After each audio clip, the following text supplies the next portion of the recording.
नमस्कार मेरे प्यारे दोस्तों, स्वागत करता हूं मैं आपका wifi study Balaji YouTube channel पर। और आज हम शुरू करने जा रहे हैं हुमायूं के बारे में। पिछली वीडियो में हमने बाबर के बारे में पढ़ा था, तो चलिए दोस्तों बिना किसी टाइम वेस्ट के शुरू करते हैं हुमायूं। देखिए हुमायूं का जो टाइम पीरियड रहेगा ये 1530 से लेके 40 और फिर 55 से लेके 56। देखिए जो बीच के 15 साल है इसमें शेरशाह सूरी के साथ इसका युद्ध होगा और शेरशाह सूरी जीत जाएगा और दिल्ली पर बैठेगा, जिसकी वजह से हुमायूं को यहां से भारत छोड़ के जाना पड़ेगा। अब शुरू करते हैं। देखिए इसका जो पूरा नाम कई बार पेपर में पूछा गया है, तो इसको भी आप ध्यान से नोट करिएगा। नसीरुद्दीन मोहम्मद हुमायूं, ये इसका पूरा नाम है, कई बार पेपर में पूछा जाता है। अब देखिए बाबर के 4 लड़के थे। अब इन 4 लड़कों को अलग अलग जो जगह थी वो बांट के दी गई।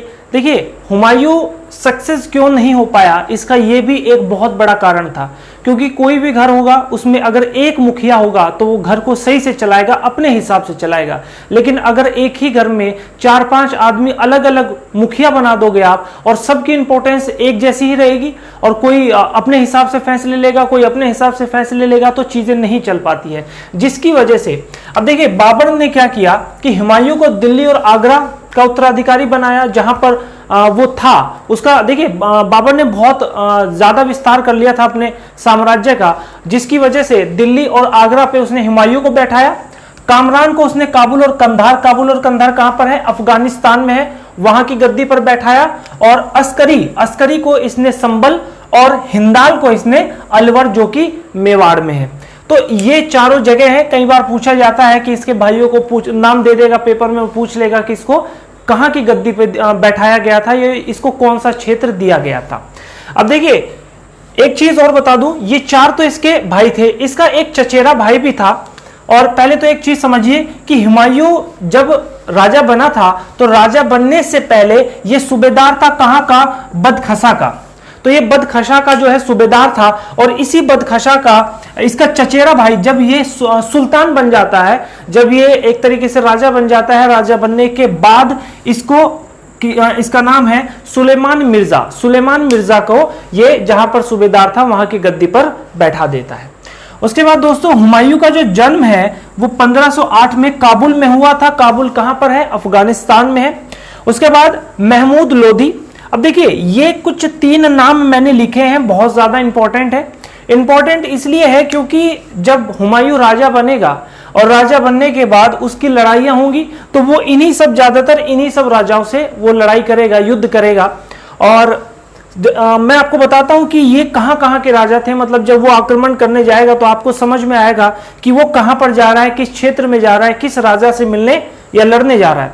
अब देखिए महमूद लोधी ये बंगाल का शासक था, और ये कौन था, ये इब्राहिम लोधी का छोटा भाई था। उसके बाद शेर खां जो कि बिहार का रूलर रहेगा, और यही शेर खां इसी का नाम बाद में बदल के शेरशाह सूरी, जो कि सूरी वंश की स्थापना करेगा। जो 15 साल का बीच में गैप आएगा वो यही आदमी है, यही वो आदमी है जो हुमायूं को भारत से भगाएगा। उसके बाद बहादुर शाह ये जो है गुजरात में राज करेगा। अब देखिए इसने सबसे पहला जो आक्रमण किया हुमायूं ने वो 1531 में किया। इसका पहला आक्रमण रहेगा जो कि कहां पर रहेगा, कालिंजर पर रहेगा। और कालिंजर का जो राजा है वहां पर उसका नाम है प्रताप रुद्रदेव। तो ये इस पे आक्रमण जरूर करेगा इस किले पर, लेकिन ये इसको मारेगा नहीं, ये इससे पैसे वगैरह लेके इसको छोड़ देता है। उसके बाद 1532 में दोहरिया का युद्ध होगा, और इस दोहरिया के युद्ध में हुमायूं और महमूद लोधी, ये महमूद लोधी जो बंगाल का शासक है इसकी बात कर रहा हूं मैं, तो इसमें जीतेगा कौन, हुमायूं ही जीतेगा। और महमूद लोधी ये एक अफगानी था और ये अफगानों की तरफ से नेतृत्व कर रहा था।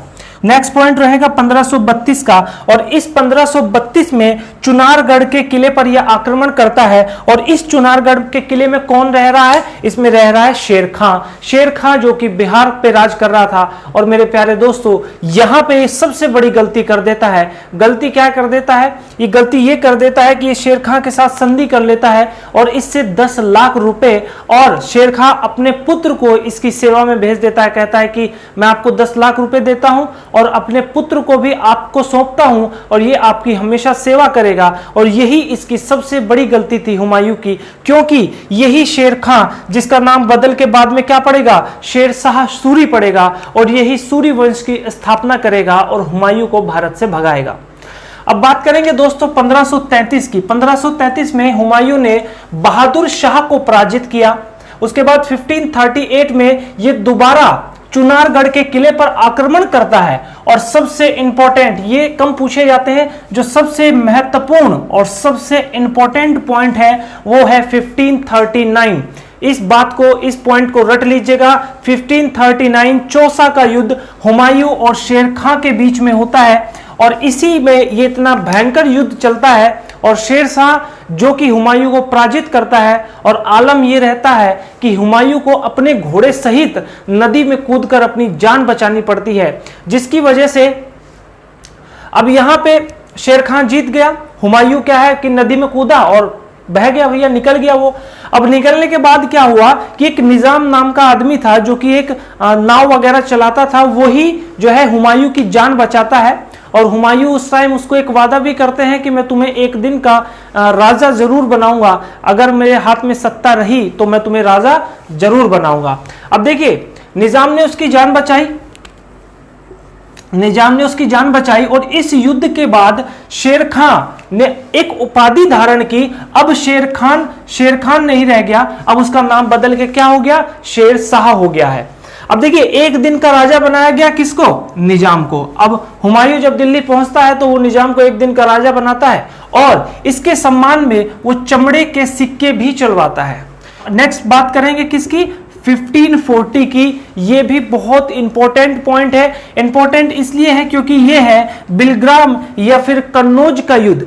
अब इस युद्ध में क्या हुआ, दोबारा हुमायूं और शेर खां दोबारा लड़ते हैं और युद्ध होता है इनके बीच में। और इसमें कौन हारता है, इस बार सही से हुमायूं हारता है और हारने के बाद इसको भारत छोड़ के जाना पड़ता है, जिसकी वजह से शेर खां जो है अब ये भारत में एक नए वंश की शुरुआत करता है जो कि रहता है सूरी वंश।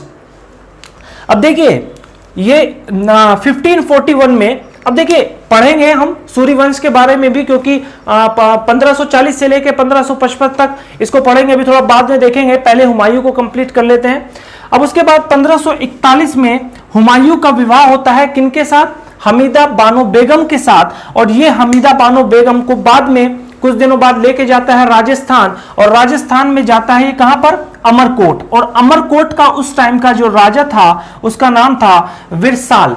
अब ये विरसाल के पास जाता है और यहीं पर 15 अक्टूबर 1942 में एक महान आदमी का जन्म होता है जिसका नाम है अकबर। अब यही अकबर आगे पानीपत का दूसरा युद्ध भी लड़ेगा और फिर सही से ये मुगल वंश को यहां पर जमाने में कामयाब रहेगा। तो बहुत इंपॉर्टेंट नाम है। उसके बाद देखिए 15 अक्टूबर 1942 में अकबर का जन्म होगा, जिसके बचपन का नाम रहेगा बदरुद्दीन। अब इसका एक आप स्क्रीनशॉट लीजिए और बात करते हैं हुमायूं के आगे के कुछ और चीजों के बारे में। नेक्स्ट पॉइंट देखते हैं, हुमायूं गुरु अंगद देव जी से आशीर्वाद लेने जाता है। और ये जो अंगद देव जी थे ये सिखों के दूसरे गुरु थे और इन्होंने ही गुरुमुखी लिपि का आविष्कार किया था। देखिए दोस्तों, सिखों के बारे में थोड़ा सा जानते हैं। सिखों के 10 गुरु रहे हैं और जो पहले गुरु थे उनका नाम था गुरु नानक देव जी, और जिनका जन्म हुआ था 15 अप्रैल 1469 को। ये 15 अप्रैल 1469 ये कई बार पेपर में पूछा जाता है, तो इसको आप सीरियसली नोट करेंगे, इसको थोड़ा सा ध्यान रखिएगा इस चीज को। और इनके जो लास्ट गुरु रहे हैं जिनका नाम है गुरु गोविंद सिंह जी।